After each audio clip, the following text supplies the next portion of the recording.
High, December মানে এরকম একটা ফ্রুট কেক তো প্রত্যেক বাড়িতে খাওয়া হয়ই।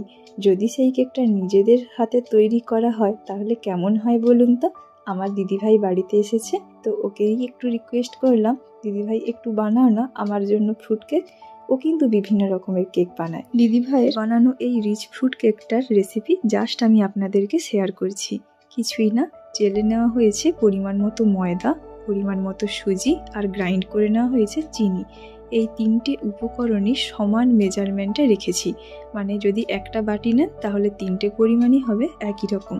কেকটা তৈরি করার আগে আমার মা ওইদিকে ঘি তৈরি করছিল, তো কেকের জন্য আমরা কিছুটা ঘি, মেল্টেড বাটার আর দুটো ডিম নিয়ে নিয়েছি। ড্রাই ফ্রুটসের মধ্যে রাখা হয়েছে কাজু, আমন্ড, পেস্তা বাদাম, কিশমিশ আর মিষ্টি কুমড়োর সোডা। সব জিনিসটাই ছোট্ট ছোট্ট করে কুচিয়ে নেওয়া হয়েছে। কুচানো মিশ্রণটার জলটা ভালো করে মুছিয়ে নিতে হবে, আর তা না হলে একটু ময়দা মাখিয়ে নিতে হবে। ফেটিয়ে রাখা ডিম আর বাটারের সাথে একটু পরিমাণ ভ্যানিলা এসেন্স এবং চেলে রাখা উপাদানগুলি ধীরে ধীরে মিশিয়ে একটা মসৃণ ব্যাটার তৈরি করে নিতে হবে। একদম শেষে চটচটে হয়ে এলে একটু একটু করে দুধ মেশাতে হবে, যতটা লাগবে ঠিক ততটাই দিতে হবে। শেষে কিছু পরিমাণ ড্রাই ফ্রুটস ডেকোরেশনের জন্য রেখে কিছুটা মিশিয়ে নেওয়া হয়েছে। কেকটি না থাকলে বাড়িতে এরকম বড় বাউল থাকলেও চলবে, জাস্ট অয়েল ব্রাশ করে নিয়ে নিচে একটা বাটার পেপার লাগিয়ে দিলেই হলো। এরপর ব্যাটারটা দিয়ে মনের মতো সাজিয়ে নাও। তার মধ্যেও করা যায়, আবার প্রেসার কুকারের মধ্যেও কেক তৈরি করা যায়। প্রেসার কুকারের হুইসেলটা খুলে নেওয়া হয়েছে। এই হুইসেলের মুখে কিন্তু কোনো কাগজের টুকরো দেব না।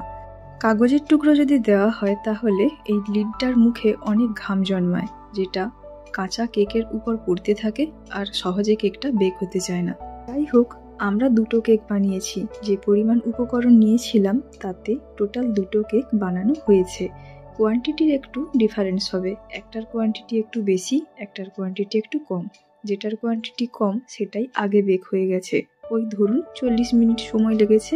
আর যেটার কোয়ান্টিটি বেশি সেটা সময় লেগেছে 50 থেকে 55 মিনিট, কারণ পরিমাণটা বেশ হেভি ছিল।